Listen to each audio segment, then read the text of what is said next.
চলতে হঠাৎ করে গাছের নিচে একটু বিশ্রাম নিল। এই যে সামান্য সময় দুনিয়া আছে, তার জন্য এত কষ্ট, এত কি আখিরাতের সীমাহীন সময়, সেই পরম সুখ জান্নাত আমরা সবাই চাই না? সবাই তো জান্নাত চাই। জান্নাতের থেকে আর কিছু আছে? দুনিয়ার এই রাজত্ব, দুনিয়ার এই সব কিছু ছেড়ে আখিরাতে যদি সফলতা অর্জন করা যায়, এর থেকে আর বড় সফলতা আর কিছু নাই, তাই নয়?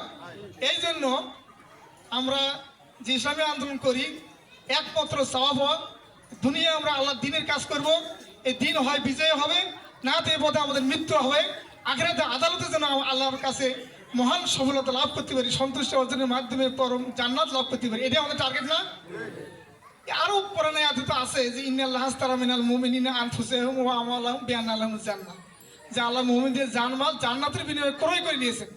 আল্লাহ কিন্তু আমাদের জীবনটা ক্রয় করে নিয়েছে, আমাদের জানমাল বিক্রি হয়ে গেছে, কিন্তু আমরা কিন্তু দাবি করতে পারি না। যারা সত্যিকার অর্থে কোনো জিনিস বেচায়, তারা কি সেই জিনিস আর দাবি করতে পারে? তা আমাদের টার্গেট হলো জান্নাত।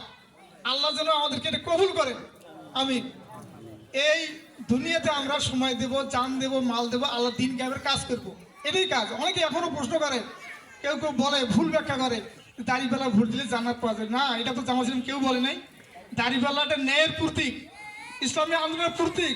যারা দাড়িপাল্লা নিয়ে আমাদের নির্বাচন আমরা করছি, মার্কা আরেকটাও হতে পারে, সেটা বড় কথা না, কিন্তু প্রতিটা কার কোরআনের আইনের। কোরআনের আইন কায়েম করার চেষ্টা করলে ফরজিয়ত কাজ এটা আদায় হবে, তো জান্নাতের কাজ হবে না? বলেন তো দেখি।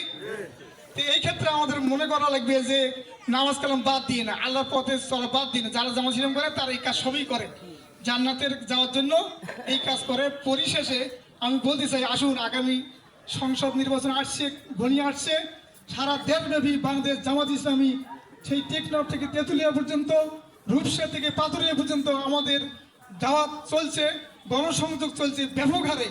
এই তৎপরতা দেখে বাতিলের ঘরে মাথা খারাপ হয়ে গেছে। যারা চায় যে তারা আমাদেরকে নির্মূল করে ক্ষমতা দখল করবে, পারবে কি এবার? আরো সেই ফ্যাসিস্ট সরকার বিদায় হয়ে গেছে, আর নতুন ফ্যাসিস্ট কেউ জন্ম নিলে তাদের শিক্ষা হওয়া দরকার যে না, আর এদেশে আর সেই নির্বাচন হবে না। আগামী দিনে নির্বাচন হবে সুষ্ঠু। বাংলাদেশ জামাত ইসলামের সকল নেতাকর্মী অতন্ত্র প্রহরীর ন্যায় পাহারা দিয়ে নির্বাচন সুষ্ঠু করতে ইনশাল্লাহ বাধ্য করা হবে, এবং সুষ্ঠু নির্বাচনের মাধ্যমে ইসলামী সরকার প্রতিষ্ঠিত হবে, এবং আগামী দিনে ইসলাম কায়েমের মাধ্যমে সমাজের অন্যায় অবিশ্বাস দূর হয়ে যাবে, জুলুম ব্যবচার বন্ধ হয়ে যাবে, আল্লাহর আইন কায়েম হবে।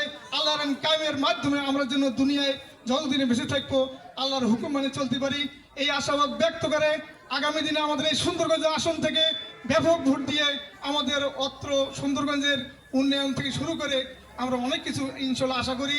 এই জন্য মাজদুর ভাইয়ের প্রতি সবাই আন্তরিকভাবে আরও বেশি কাজ করতে হবে। সারা দেশে তো কাজ চলছেই।